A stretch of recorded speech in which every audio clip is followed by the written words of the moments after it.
Hi ಎಲ್ರಿಗೂ welcome back to my channel. ಸೋಮವಾರದ ಹಂಚಿಕೆಯಲ್ಲಿ ಏನಾಗುತ್ತೆ ಅಂತ ನೋಡೋದಾದರೆ, ವನಜ ಬಂದುಬಿಟ್ಟು ಕರ್ಣನಿಗೆ, ಕರ್ಣ ನಿಮ್ಮ ತಾಯಿ ಎಲ್ಲಿದ್ದಾರೆ ಅಂತ ನಿನಗೆ ಗೊತ್ತಾ ಅಂಥೇಳ್ಬಿಟ್ಟು, ಎಲ್ಲಿದ್ದಾರೆ ಬಾ ನಾನು ಕರ್ಕೊಂಡೋಗಿ ತೋರಿಸ್ತೀನಿ ಹೇಗಿದ್ದಾರೆ ನಿಮ್ಮಮ್ಮ ಅನ್ನೋದನ್ನು ಅಂಥೇಳ್ಬಿಟ್ಟು ವನಜ ಕರ್ಣನ ಕರ್ಕೊಂಡು ಬರ್ತಾ ಇರ್ತಾಳೆ.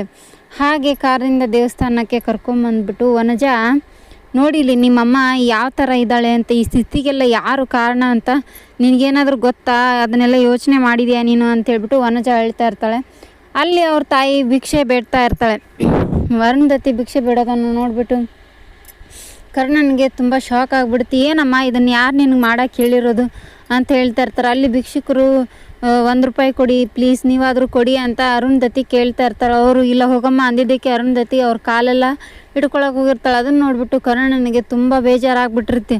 ಅಮ್ಮ ಇದನ್ನೆಲ್ಲ ಯಾರಮ್ಮ ನಿನಗೆ ಮಾಡೋಕ್ಕೆ ಹೇಳಿರೋದು ಅಂತೇಳ್ಬಿಟ್ಟು ಕರ್ಣ ತುಂಬ ಕೋಪದಿಂದ ಇದನ್ನು ಮಾಡ್ತಾ ಇರ್ತಾನೆ. ಮತ್ತೆ ಅರುಂಧತಿನ ಕರ್ಕೊಂಡು ಮನೆಗೆ ಹೊರಟೋಗ್ತಾನೆ. ಬಾ ಅಮ್ಮ ನೀ ಇಲ್ಲಿರೋದು ಸರಿಯಲ್ಲಮ್ಮ, ನಿನ್ಗೆ ಯಾರಮ್ಮ ಈ ಥರ ಮಾಡೋಕ್ಕೆ ಹೇಳಿದ್ದು ಅಂತೇಳ್ಬಿಟ್ಟು ಕರ್ಣ ಕೇಳ್ತಿರ್ಬೇಕಾದ್ರೆ, ನಾನು ಅರುಂಧತಿನ ಕರೆಯೋಕ್ಕಂತ ಹೋಗಿದ್ನಿ, ಆವಾಗ ಅವರು ಈ ಥರ ಮಾಡಿದ್ರಷ್ಟೇ ನಾನು ಕಳಿಸ್ತೀನಿ ಅಂತ, ಈ ಥರ ಮಾಡಿದ್ರಷ್ಟೇ ಕಳಿಸ್ತೀನಿ ಅಂದರು ಅವ್ರ ಚಿಕ್ಕಪ್ಪ. ಅದಕ್ಕೋಸ್ಕರ ನಾನು ಇಲ್ಲಿ ದೇವಸ್ಥಾನದ ಹತ್ರ ಕೂತ್ಕೊಂಡು ಭಿಕ್ಷೆ ಬೇಡ್ಕೊಳ್ತಾ ಇದ್ದೆ. ನಾನು ಅವ್ರ ಹತ್ರ ಅರುಂಧತಿನ ಕಳಿಸ್ಬಿಡಿ, ಕರುಣ ಮತ್ತು ಸಾಹಿತ್ಯ ತುಂಬಾ ಖುಷಿಯಾಗಿರ್ತಾರೆ, ಅವರು ಏನು ಕಮ್ಮಿ ಆಗ್ಲಾರ್ದ ನಾನು ನೋಡ್ಕೊಳ್ತೀನಿ ಅಂತ ಹೇಳ್ಬಿಟ್ಟು ಬೇಡ್ಕೊಂಡೆ. ಆದರೆ ಅವರು ನನಗೆ ಶಿಕ್ಷೆ ಕೊಟ್ಟಿದ್ದು ಇದನ್ನೇ, ನೀನು ಹೋಗಿ ದೇವಸ್ಥಾನದ ಹತ್ರ ಭಿಕ್ಷೆ ಏನಾದರೂ ಬೇಡಿದ್ರೆ ಮಾತ್ರ ನಾ ಸಾಹಿತ್ಯನ ನಿಮ್ಮ ಮನೆಗೆ ಕಳಿಸ್ತೀನಿ ಅಂತ ಹೇಳಿರ್ತಾನೆ. ಅದನ್ನು ಕೇಳಿಬಿಟ್ಟು ಕರ್ಣ ಈ ಕಡೆ ಸಾಹಿತ್ಯ ಅವ್ರ ಮನೆಗೆ ಬಂದುಬಿಡ್ತಾನೆ. ಕರ್ಣ ಮನೇಲಿ ಯಾರಿದ್ದೀರಾ, ತೆಗೀರಿ ಡೋರ್ ಓಪನ್ ಮಾಡಿ, ನೀವು ಈ ಥರ ಮಾಡ್ತೀರಾ ಅಂತ ಅಂದ್ಕೊಂಡಿರಲಿಲ್ಲ ಸಾಹಿತ್ಯ ನಾನು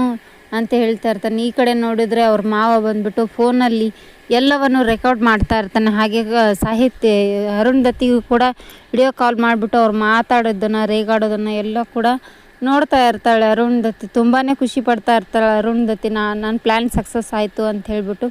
ಈ ಕಡೆ ಸಾಹಿತ್ಯನ ನೀವ್ಯಾಕೆ ಆ ಥರ ಮಾಡೋಕ್ಕೆ ಹೋಗಿದ್ರಿ ಅಂತ ಕರುಣ ಕೂಡ ಕೇಳ್ತಾ ಇರ್ತಾನೆ.